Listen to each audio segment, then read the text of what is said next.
C'est sous la montagne de Chatou que naissent les petits ruisseaux qui formeront le Morgon. Cette modeste rivière ne fait que 15 km, mais a beaucoup compté pour le développement de Villefranche.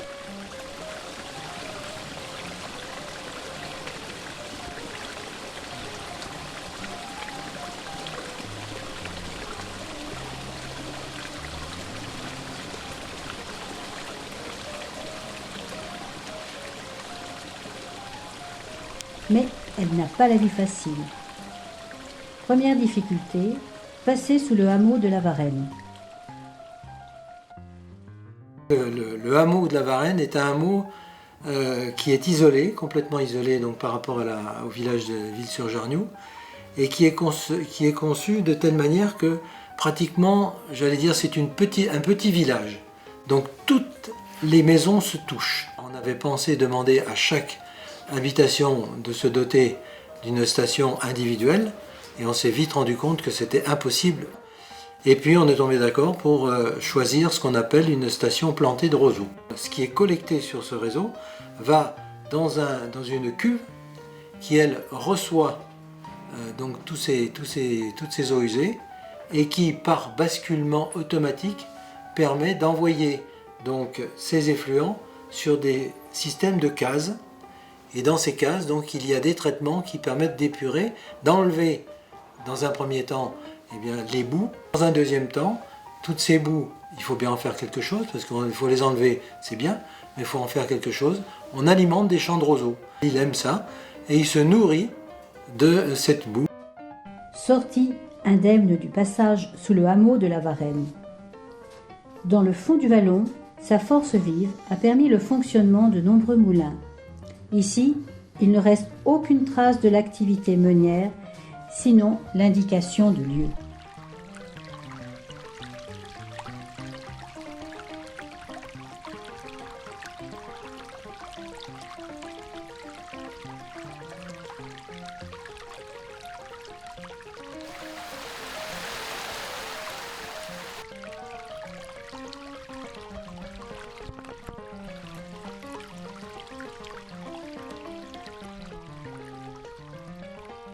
Son vallon profond a permis au hameau de Ricotier de prospérer au soleil.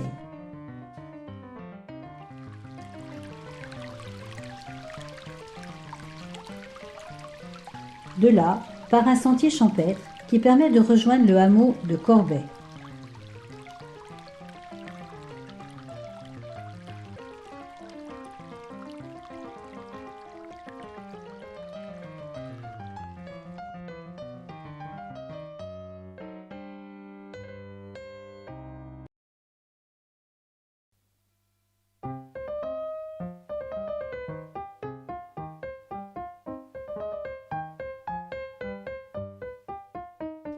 De nombreuses sources renforcent le Morgon et ont permis la création de lavoirs et même, en 1800, d'un captage qui alimente Villefranche aux grandes dames des habitants de Cony. Nous sommes arrêtés par un chantier. La création du syndicat des rivières du Beaujolais donc, remonte à 2004, donc ça fait presque 15 ans. Dès le début, donc, on a abordé un projet de contrat de rivière. Alors, le contrat de rivière répondait bien justement à toutes les problématiques qu'on s'était fixées, c'est-à-dire sur la qualité des eaux, sur les problèmes d'écoulement, sur l'ensemble des problématiques de la rivière, et bien sûr les problèmes qui en découlent, c'est-à-dire la qualité et la mise en conformité des stations d'épuration. Toutes ces problématiques étaient prises en compte. Donc sur la commune de Cony, on mène actuellement un projet de restauration et de dévoiement du Morgon. Donc on reconstitue sur un certain nombre de linéaires, quelques dizaines de mètres, un nouveau lit du Morgon pour qu'il soit moins contraint au bord de la route, pour améliorer en fait le fonctionnement de cette rivière, le fonctionnement naturel, écologique de cette rivière, en reconstituant une ripisylve, et également en supprimant un ouvrage, un petit seuil qui empêche la continuité piscicole.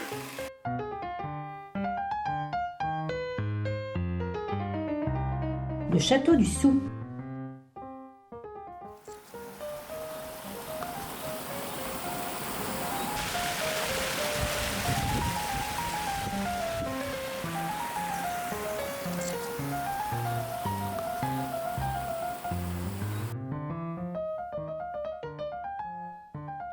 Le hameau de Morgon et son lavoir marquent l'élargissement de la vallée propice à de beaux jardins.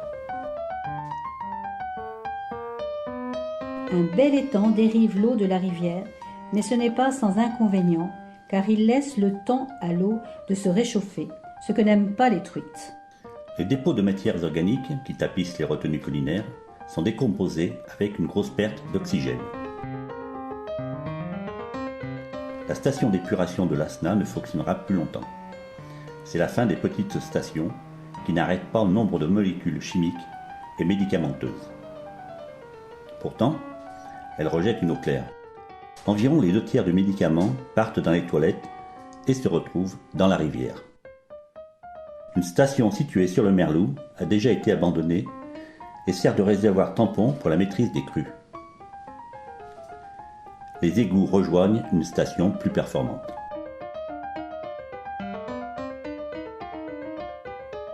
Nous arrivons en Mâchon.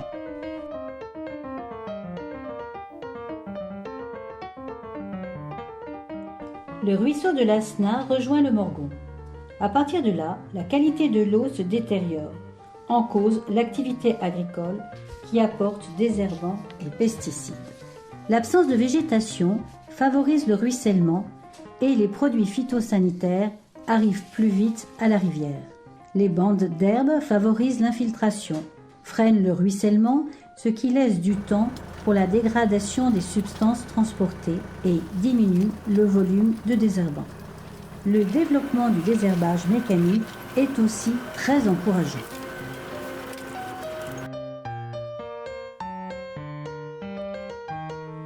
Le Morgon est mis en valeur par un sentier qui nous mène à Chervinges, aussi dépaysant que culturel.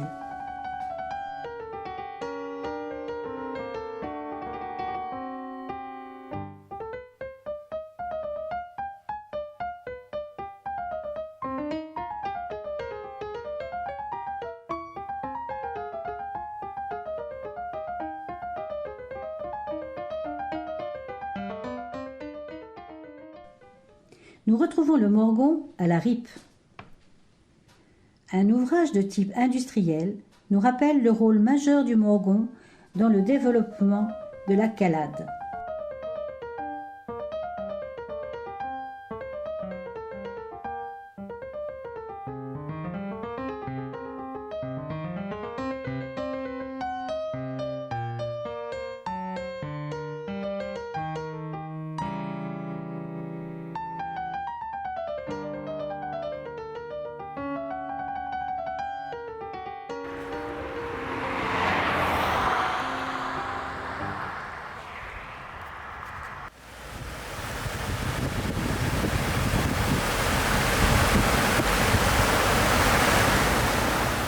Avec l'apport du merlou et de la galoche, le Morgon peut devenir maintenant dangereux, comme le montre cette photo ancienne.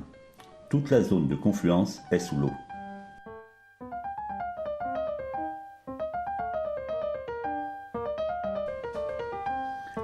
En 2008, c'est la galoche qui fait des siennes. Pourtant, elle n'a rien pour faire peur.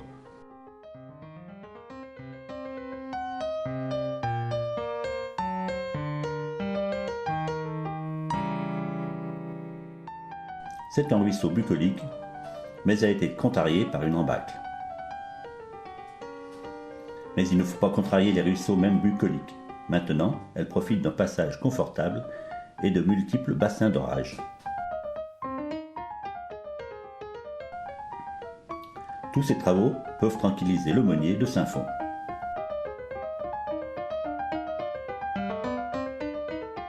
En suivant le biais, nous arrivons logiquement au moulin.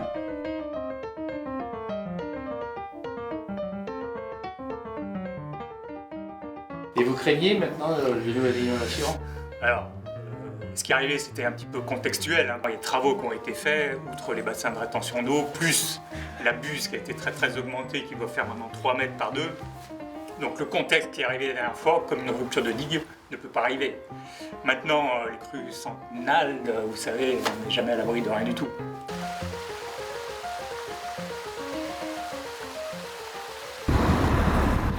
À ce rond-point, le Morgon quitte la campagne. Nous trouvons une aire de détente agréable. De l'autre côté de la rivière, un biais de 1 km amenait l'eau des ruisseaux réunis à la minoterie de Pétrus-Seigle.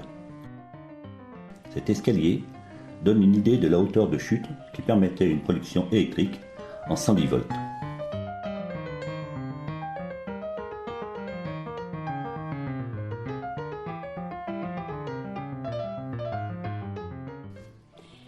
Le Morgon entre en ville. Ce sera à la fin de la rivière, comme lieu apaisant, champêtre, bucolique. Et le dernier accès à l'eau.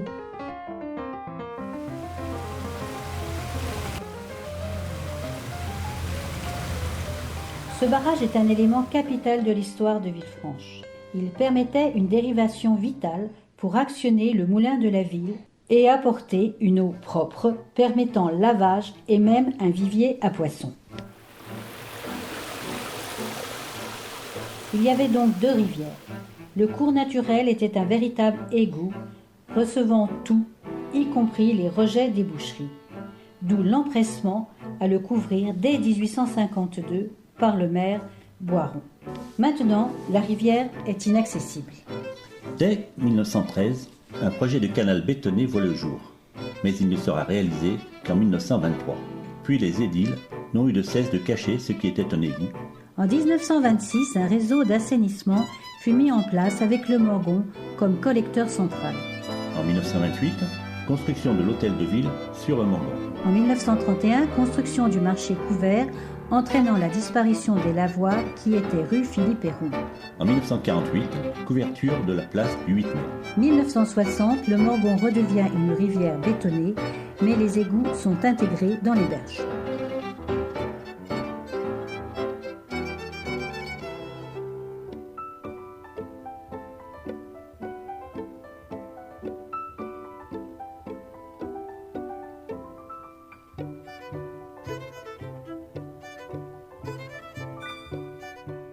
Il fait beau, rien ne coule, mais qu'il vienne un orage et ses cotons-tiges partiront vers les plages. Débarrassé des égouts, le Morgon roule une eau claire. Un orage, et la ville devient une station de lavage géante, dont il est impossible de traiter les eaux. Au bord des autoroutes, les bassins d'orage récupèrent les eaux de pluie et les laissent se décanter. Ce qui représente 1 tonne de matière en suspension par kilomètre et par an pour une circulation de 24 000 véhicules jour. Ce qui donne une idée de l'importance de ce type de pollution sur le bassin d'une rivière, avec bien sûr le nettoyage d'autres déchets qui arrivent dans les caniveaux.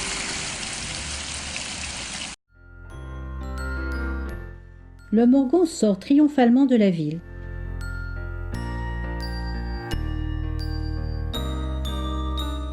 Son parcours est maintenant plus aéré, jusqu'à cet obstacle qui coupe le trajet piéton.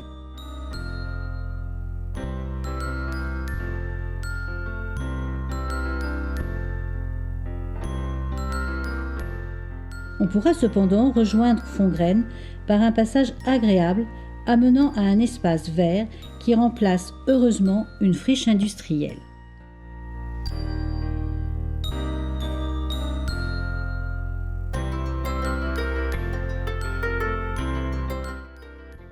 Le beau temps invite à pêcher malgré quelques macropolluants.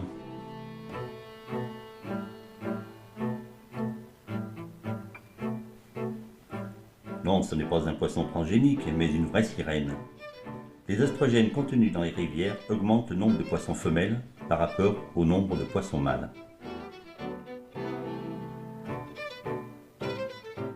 Cette fois, le filet a récupéré ce qui ne se voit pas dans l'eau claire. C'est un relevé d'analyse du site public Naiad qui nous donne des milliers de résultats d'analyse de l'eau. Une liste impressionnante où nous trouvons pesticides, médicaments et molécules diverses. Mais tout est dans les normes. La pastille verte au bout de chaque ligne. On peut dormir tranquille. C'est M. Paracels qui l'a dit au XVIe siècle. Les normes s'appuient sur la déchire dose journalière admissible, sauf qu'au XXIe siècle, d'autres notions ont vu le jour. On trouve qu'il s'agissait de nonylphénol et qu'on utilise ça pour faire un type de détergent. Aussi, ce détergent, il est utilisé comme spermicide dans les condoms et les crèmes pour les préservatifs. Ouais. Ouais. Comme ça. Voilà. Et oh donc, mon Dieu. ouais, mon c'est Dieu. ça. Donc ça C'est ouvre l'horreur. effectivement.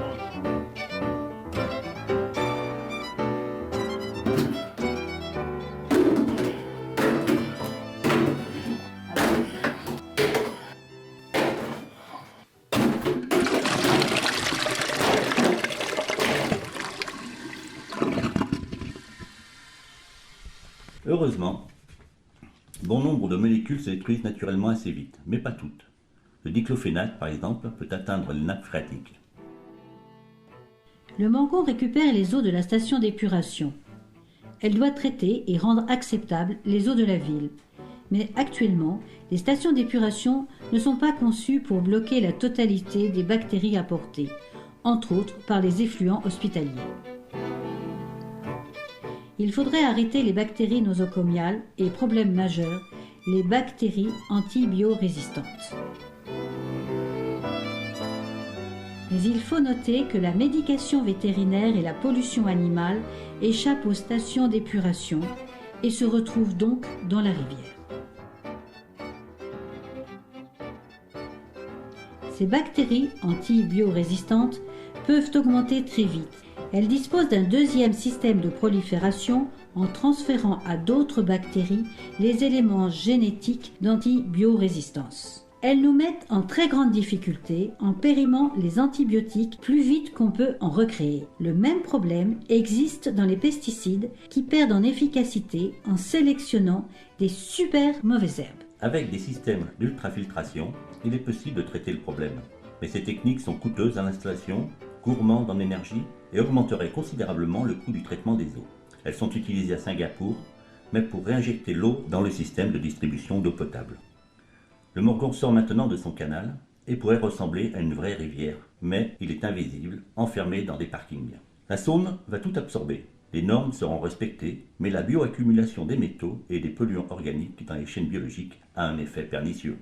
Effet qui s'étend jusqu'aux eaux marines, en pouvant occasionner des concentrations notables de produits toxiques dans les maillons terminaux, poissons, crustacés, algues et finalement chez l'homme. La grande dilution ne doit pas être la grande illusion.